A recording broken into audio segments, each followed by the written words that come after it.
Joint families వద్దు, మేమిద్దరమే ఉంటాము, అట్లాంటి రిక్వైర్మెంట్స్ అమ్మాయిలు పెడతారా మీ దగ్గర? ఖచ్చితంగా ఉన్నారమ్మా, అట్లాంటి వాళ్ళే ఉన్నారు ఇప్పుడు దాదాపు. ఒక అమ్మాయికి ఒక అబ్బాయి కావాలన్నా, అబ్బాయికి అమ్మాయి కావాలన్నా, తెలుగు రేఖ మ్యారేజ్ బ్యూరో CEO గారు సాయిబాబా గారు ఇప్పుడు మనతో ఉన్నారు. అబ్బాయిలు ఎక్కువగా చూసుకుంటే, అబ్బాయిలు ఏంటంటే కొంచెం సెటిల్ అయిన తర్వాత 30+ దాటిన తర్వాతనే మ్యారేజ్. సెటిల్ అయిన తర్వాత చేసుకుంటాము, సంపాదించిన తర్వాత చేసుకుంటాము అనే ఆలోచనతో ఇప్పుడు లవ్ మ్యారేజెస్ చాలా మంది ఇప్పుడు అబ్బాయిలు డిప్రెషన్ లోకి వెళ్ళిపోయి లవ్ ఫెయిల్యూర్ అవుతారు కదా, అట్లాంటి చూస్తారా సంబంధాలు? చాలా మంది లవ్ ఫెయిల్యూర్ అయిన అమ్మాయిలు ఉన్నారు, అబ్బాయిలు ఉన్నారు, అక్రమ సంబంధాలు ఉన్నారు. వెల్కమ్ టు టీదో 14. ఈ సమాజంలో ఇప్పుడు అతి పెద్ద సమస్య ఏంటంటే పెళ్లి అనగానే ఫస్ట్ మనకేం గుర్తొస్తుంది అంటే మంచి సంబంధం కావాలి. కాబట్టి ఒక అమ్మాయికి ఒక అబ్బాయి కావాలన్నా, అబ్బాయికి అమ్మాయి కావాలన్నా మంచి సంబంధాలు ఎక్కడ దొరుకుతుంది? మంచి సంబంధాల కోసం ఈ రోజు నేను ఒకటి బ్యూరో తీసుకొచ్చానండి. అది ఎక్కడో కాదు, తెలుగు రేఖ మ్యారేజ్ బ్యూరో. అది జగద్గిరిగుట్ట హైదరాబాద్ లో ఉంది. కాబట్టి తెలుగు రేఖ మ్యారేజ్ బ్యూరోకి సంబంధించి CEO గారు సాయిబాబా గారు ఇప్పుడు మనతో ఉన్నారు. కాబట్టి పెళ్లి సంబంధాల కోసం కొన్ని విషయాలు, ముఖ్య విషయాలు తనని అడిగి తెలుసుకుందాం. హాయ్ సార్, నమస్తే సార్. ఇప్పుడు తెలుగు రేఖ మ్యారేజ్ బ్యూరో సార్, మీ బ్యూరో కోసం చాలా పాజిటివ్ ఉంది జనాలలో. కాబట్టి ఈ రోజు మేము ఇక్కడికి కొన్ని విషయాలు, ముఖ్యమైన విషయాలు తెలుసుకుందామని చెప్పేసి ఇక్కడికి వచ్చినాము. మీరు ఈ మ్యారేజ్ బ్యూరో ఎక్కడ స్టార్ట్ చేసిర్రు? మనం వచ్చేసి 2017 లో స్టార్ట్ అయినామమ్మా. మన బ్యూరో వచ్చి చింతల్లో ఉండే ఇంతకు ముందు. ఇప్పుడు మన బ్రాంచెస్ వచ్చేసి చింతలు, జగద్గిరిగుట్ట, కుకట్పల్లిలో ఉన్నాయమ్మా. 3 ప్లేసుల్లో మనము గత 8 సంవత్సరాలుగా విజయవంతంగా నడిపిస్తున్నామమ్మా. ఓకే సార్, ఎట్లా ఉంది అంటే కస్టమర్స్ అసలు ఈ మ్యారేజ్ బ్యూరో పెట్టాలి అని చెప్పేసి మీకు అసలు థాట్ ఎట్లా వచ్చింది? ఏంటంటే సమాజంలో ఉన్న పరిస్థితులమ్మా, ఇవాళ ఎట్లా అయిపోయిందంటే పరిస్థితి, పెళ్లి అవ్వడం అనేది చాలా పెద్ద సమస్యగా మారిపోయింది. అది నాకు ఆలోచన కలిగింది ఏంటంటే మనము వెళ్దాం, ఈ ఫీల్డ్ లోకి వెళ్ళి డబ్బులు సంపాదన ఉంటది, సర్వీస్ చేయడము ఉంటది, సేవ చేసినట్టు కూడా అయితే సమాజానికి. అందరి మాదిరిగా మనం గవర్నమెంట్ జాబ్, సాఫ్ట్వేర్ జాబ్, ఇంకేదో చేయడం కన్నా, బిజినెస్ చేయడం కన్నా ఇది బాగుంది, సర్వీస్ కూడా ఉంటది, సేవ చేసినట్టు అనే ఉద్దేశంతో నేను ఈ ఫీల్డ్ లోకి వచ్చినా. ఇప్పుడు ఎన్ని సార్? 8 ఇయర్స్ మీరు? 8 ఇయర్స్ గా నేను ఈ ఫీల్డ్ లోకి వచ్చాను. కస్టమర్స్ ఇప్పుడు అమ్మాయిలు అబ్బాయిలు అంతా ఎలా ఉన్నారంటే కొంచెం సెల్ఫిష్ గా ఆలోచిస్తున్నారు సార్. అమ్మాయిలైనా అబ్బాయిలైనా. అమ్మాయిలకి కొన్ని రిక్వైర్మెంట్స్ ఇప్పుడు ఉంటది. జాయింట్ ఫ్యామిలీ, ఒకప్పుడు అయితే జాయింట్ ఫ్యామిలీ ఉండాలి, ఇలాంటివి ఉండే. కానీ ఇప్పుడు ఈ జనరేషన్ లో ఏంటి అంటే జాయింట్ ఫ్యామిలీస్ వద్దు, మేమిద్దరమే ఉంటాము, అట్లాంటి రిక్వైర్మెంట్స్ అమ్మాయిలు పెడతారా మీ దగ్గర? ఖచ్చితంగా ఉన్నారమ్మా, అట్లాంటి వాళ్ళే ఉన్నారు ఇప్పుడు దాదాపు. ఒక్కడే అబ్బాయి ఉండాలి, ఆయనకు ఇంట్లో అమ్మ ఉండొద్దు, నాన్న ఉండొద్దు, ఆడపడుచులు ఉండొద్దు. ఇక మనం ఏం చేస్తామమ్మా అట్లాంటి వాళ్ళకి మీరు సెట్ చేస్తారా సార్? మరి ఇక అట్లాంటి వాళ్ళకి మేము మాట్లాడతాం, పంపించేస్తామమ్మా. రిజిస్ట్రేషన్ కూడా చేసుకోం, ఎందుకోసం అంటే తలనొప్పే కదా. ఏదో చిన్న కుటుంబం కావాలనుకోవడం వేరు, గానీ నాకు ఇక అసలు అత్త ఉండద్దు, మా ఉండద్దు, ఇక ఎవరు ఉండద్దు అంటే అది ఇక ఒకతే ఉంటే అయిపోయి పెళ్లి ఎందుకు, టైం వేస్ట్ అంతే కదా. ఇప్పుడు అమ్మాయిలకి రిక్వైర్మెంట్స్ ఉంటాయి సార్, అట్లనే అబ్బాయిలకు కూడా ఏమైనా రిక్వైర్మెంట్స్ ఉంటాయా? అబ్బాయిలకి ఏముంటదమ్మా, పామాలు చాలా అంటే కట్నం ఎక్కువ కావాలి మా బాబుకి అని పేరెంట్స్ అట్లా అడగడం, అట్లాంటివి పేరెంట్స్ ఉండొచ్చు. కానీ అబ్బాయిలు అయితే ఇప్పుడు ఆ పరిస్థితి లేదమ్మా. అబ్బాయిల పరిస్థితి దయనీయంగా ఉంది, వాళ్ళ పరిస్థితి బాగాలేదు. అమ్మాయి దొరికితే చాలు పెళ్లి చేసుకుంటా అనే పరిస్థితుల్లో అబ్బాయిలు ఉన్నారు. అంటే మిమ్మల్ని ఎట్లా సార్ అప్రోచ్ అవ్వేది? అంటే పెళ్లి కొడుకు ఇప్పుడు అబ్బాయి వచ్చి కాంటాక్ట్ అవుతారా, లేకపోతే వాళ్ళ పేరెంట్స్ వచ్చి కాంటాక్ట్ అవుతారా? పేరెంట్స్ కాంటాక్ట్ అయ్యే వాళ్ళు ఉన్నారు, అబ్బాయి కూడా డైరెక్ట్ గా వచ్చే వాళ్ళు ఉన్నారు నా దగ్గరికి. అది కంప్లీట్ ఆఫ్లైన్ బ్యూరో అమ్మా, ఆన్లైన్ బ్యూరో కాదు. కాబట్టి ఖచ్చితంగా ఇక్కడికి రమ్మని చెప్తాము. ఏదున్నా 1 గంట వాళ్ళకి టైం ఇస్తాము, మాట్లాడతాము. అన్ని మాట్లాడుకున్న తర్వాత అంతా బాగుంది అనుకుంటే అదే ఇప్పుడు ఏమన్నా అనవసరమైన రిక్వైర్మెంట్లు, ఒక్కడే కొడుకు ఉండాలి, లేకపోతే మాకు ఇట్టనే ఉండాలి, ఇన్ని కోట్లాస్, ఇట్లాంటివి కాకుండా జెన్యూన్ గా ఎవరైతే ఉంటారో వాళ్ళ ఫైల్ తీసుకుంటాము, వాళ్ళ రిక్వైర్మెంట్ విని వాళ్ళకి తగ్గట్టు సర్వీస్ చేస్తాం తప్ప ఏదో వాళ్ళు చెప్పారు కదా అని మేము ఏదో ఫీజులు కట్టించుకొని పెళ్లిళ్ళు అయితే చేయలేము. మరి ఎట్లా సార్ ఇక్కడ మీ మ్యారేజ్ బ్యూరోలోనే పెళ్లి చూపులు ఎట్లా అరేంజ్ చేస్తారా అమ్మాయికి అబ్బాయి?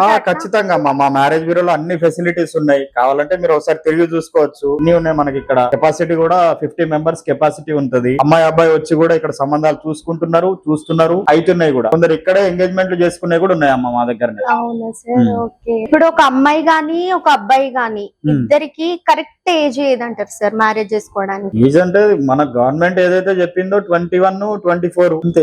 ఇప్పుడు చాలా మంది లైఫ్ లో సెటిల్ అవ్వాలి, సెటిల్ అయిన తర్వాతనే మ్యారేజెస్ అని చెప్పేసి అబ్బాయిలు ఎక్కువగా చూసుకుంటే, అబ్బాయిలు ఏంటంటే కొంచెం సెటిల్ అయిన తర్వాత 30+ దాటిన తర్వాత అట్లాంటి వాళ్ళు వస్తారా మీ దగ్గరికి, లేట్ మ్యారేజెస్ అట్లాంటి ఇప్పుడు వాళ్ళు? పరిస్థితులు మారిపోయినాయి, సమాజంలో పరిస్థితులు ఎట్లా తయారైనాయి అంటే సెటిల్ అయిన తర్వాత చేసుకుంటాము, సంపాదించిన తర్వాత చేసుకుంటాము అనే ఆలోచనతో అమ్మాయిలు ఉండిపోతున్నారు, అబ్బాయిలు ఉండిపోతున్నారు. ఉండిపోయిన తర్వాత లేట్ మ్యారేజ్ అయిపోతుందమ్మా. లేట్ అయిన తర్వాత ఎవరు పిల్లనిస్తారు, పిల్లనిచ్చిన వాళ్ళు ఉండరు, హెయిర్ లాస్ అవుతుంది, అందవిహీనంగా తయారైతున్నారు. అప్పుడు వాళ్ళ పరిస్థితి ఏంది? అప్పుడు ఎంత సంపాదన ఉండి ఏం లాభం అమ్మా? ఎవరు పిల్లనియరు, పిల్లగాని చేసుకోరు. కాబట్టి ఏంటంటే ఒక సటన్ ఏజ్, మనకు 21, 24 ఏజ్ లో సంబంధాలని వస్తే అవి చేసుకుంటే బాగుంటది, నా సజెషన్. అదే అంటే కరెక్ట్ ఏజ్ లో అయితే ఏజ్ దాటిన తర్వాత ఆల్మోస్ట్ అట్లా వస్తారు కదా సార్ ఎక్కువ మీ ఏజ్ దాటిన తర్వాత. మాకు దాదాపు ఏజ్ దాటిన తర్వాత వస్తే వాళ్ళే ఇబ్బంది పడుతున్నారు, వాళ్ళకి చాలా ఇబ్బంది అవుతుంది. అప్పటికి మళ్ళీ ఏజ్ పెరిగిన తర్వాత వీళ్ళు మా రిక్వైర్మెంట్ తగ్గట్టు కావాలి అని చెప్పేసి ఇంకా కోరికలు పెంచుకొని, రిక్వైర్మెంట్స్ పెంచుకొని ఇంకా 2 ఏళ్ళు మా దగ్గర కూడా ఉండిపోతున్నారు. ఏం లాభం ఇక? ఎట్లా సార్ మీరు ఫీజ్ డీటెయిల్స్ అవన్నీ ఎట్లా తీసుకుంటారు సార్? మా దగ్గర వచ్చేసి మినిమము మామూలుగా చిన్నగా 10-20 వేలు జీతం చేసే అబ్బాయికి 5,000, సాఫ్ట్వేర్, డాక్టర్లు, ఇంజనీర్లు 8,000. తర్వాత మనకు 10,000 అనేది ఎన్ఆర్ఐ ఫారెన్ సంబంధాలకు, అన్నిటికీ మనకు రిజిస్ట్రేషన్, సర్వీస్ చార్జెస్ ఇవన్నీ ఉంటాయి, సెటిల్మెంట్ అమౌంట్ ఉంటది. ఇవన్నీ ఎవరి ప్రొఫైల్ వాళ్ళకి డిఫరెంట్ గా ఉంటది, చెప్తాము, తీసుకుంటాం. అంటే ఎట్లా సార్ అంటే ఒక 6 months లోపల మేము చూస్తాము ఖచ్చితంగా, ఒక 1 year లోపల మేము చూస్తాము ఖచ్చితంగా, అట్లా ఏమన్నా మీరు చెప్తారా? లేదమ్మా, మన దగ్గర పీరియడ్ ఆఫ్ టైం లేదు, కంప్లీట్ అయ్యే వరకు చూస్తాము. 15 రోజులకు ఒకసారి ఆయన ప్రొఫైల్ అనేది అప్డేట్ చేస్తాము, ఆయనకి ఏం వస్తుందో చెప్తాము. వాళ్ళకి నచ్చితే 100% ముందుకెళ్తారు, చూసుకుంటారు, చూపిస్తాము. ఖచ్చితంగా చేస్తున్నాం, సర్వీస్ కూడా చేస్తున్నాము. మేము ఎవరికి పెళ్లిళ్ళు చేస్తామని హామీలు ఇవ్వట్లేదు, సర్వీస్ అయితే చేస్తాము. వాళ్ళు కట్టిన రుసుముకు ఏదైతే ఉంటుందో నామినల్ ఫీజు, దానికి మనం సర్వీస్ ఇస్తాము. కుదిరింది అంటే మనం ఏదైతే మాట్లాడుకున్నామో అది మన సంభావన తీసుకుంటాం. ఇప్పటి వరకు ఎన్ని మ్యారేజెస్ చేశారు సార్? నేను ఇప్పటి వరకు 350 పెళ్లిళ్ళు చేసినమ్మా. ఇప్పుడు కొన్ని క్యాస్ట్లలో, మా క్యాస్ట్ లో అమ్మాయిలు చాలా తక్కువ ఉన్నారు, అది ఎంతవరకు నిజం అంటారు? ఏ క్యాస్ట్ లో తక్కువ లేరమ్మా, అన్ని కులాలలో అమ్మాయిలు ఉన్నారు. కానీ ఎడ్యుకేషన్ ఎక్కువైపోయి వాళ్ళ రిక్వైర్మెంట్ తగ్గట్టు అబ్బాయి కావాలని కోరుకుంటున్నారు. ఇప్పుడు 10th చదివి, ఇంటర్ చదివి నాకు మంచి పిల్ల కావాలి, అందమైన పిల్ల కావాలా, నాకు కట్నం ఇచ్చే పిల్ల కావాలంటే ఆడ దొరుకుతుందమ్మా? దొరకదు కదా.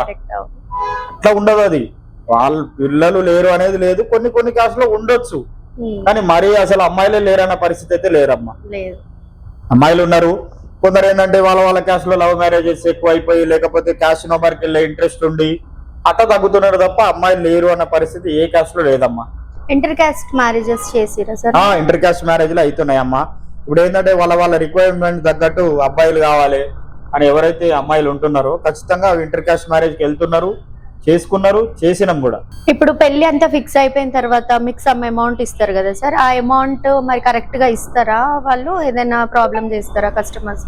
ఎట్లుంటది అంటే అమ్మా, మేమేదో వాళ్ళు నామినల్ రిజిస్ట్రేషన్ ఫీజు కడితే సంబంధాలు చూపిస్తాము, నచ్చక 3కో 4కో వాళ్ళు నచ్చుతారు, ఫిక్స్ అవుతుంది. అయిన తర్వాత ఎట్లుంటది అంటే అమ్మా, వీళ్ళు ఫీజులు ఇవ్వడానికి ఇబ్బంది పెడతారు, మేము అది భరిస్తాము. ఎందుకోసం అంటే మనం ఈ ఫీల్డ్కి వచ్చింది పూర్తిగా డబ్బులు సంపాదిద్దామనే కాదు, సమాజ సేవ చేద్దామని వచ్చినాం. కాబట్టి కొందరు ఉండి కొందరు ఉండక ₹1,00,000 మాట్లాడితే వాళ్ళు 50,000 ఇవ్వడం, 60,000 ఇవ్వడం చేస్తారు. ఇక దాన్ని మేము ఏదో విధంగా సర్దుకొని ముందుకు తీసుకెళ్తున్నాం. ఏదో విధంగా మనం ఇంకా చేసేది మంచి పని కాబట్టి ఇక పూర్తిగా మనం ఏం రౌడిజం చేయడము, లేకపోతే వాళ్ళని ఇబ్బంది పెట్టడం అది చేయలేము కదా. కాబట్టి ఏదో విధంగా తీసుకుంటున్నాం. ఇప్పుడు ఒక అబ్బాయికి గానీ ఒక అమ్మాయికి గానీ చాలా సంబంధాలు వచ్చి వాళ్ళకి అసలు ఫిక్స్ అవ్వలేదు, ఆ ఒక 100 సార్లు అట్లా అయినా గానీ మీరు మళ్ళీ ఒక విఐపి కస్టమర్ లాగానే ట్రీట్ చేస్తారా? చేసేదే వాళ్ళ కోసం, మా పనే అది కదా. సాయిబాబా దగ్గర చాలా ముఖ్యమైన విషయాలు తెలుసుకున్నాం కదా. అలాగే ఎవరైనా పెళ్లి కాని వాళ్ళు సంప్రదించాలంటే తెలుగు రేఖ మ్యారేజ్ బ్యూరోని సంప్రదించాలంటే కింద స్క్రీన్ పైన నంబర్ ఇస్తాను, త్వరగా కాంటాక్ట్ అవ్వండి. మీ అమూల్యమైన సమయాన్ని కేటాయించినందుకు ధన్యవాదాలు. థ్యాంక్ యూ అమ్మా, థ్యాంక్ యూ.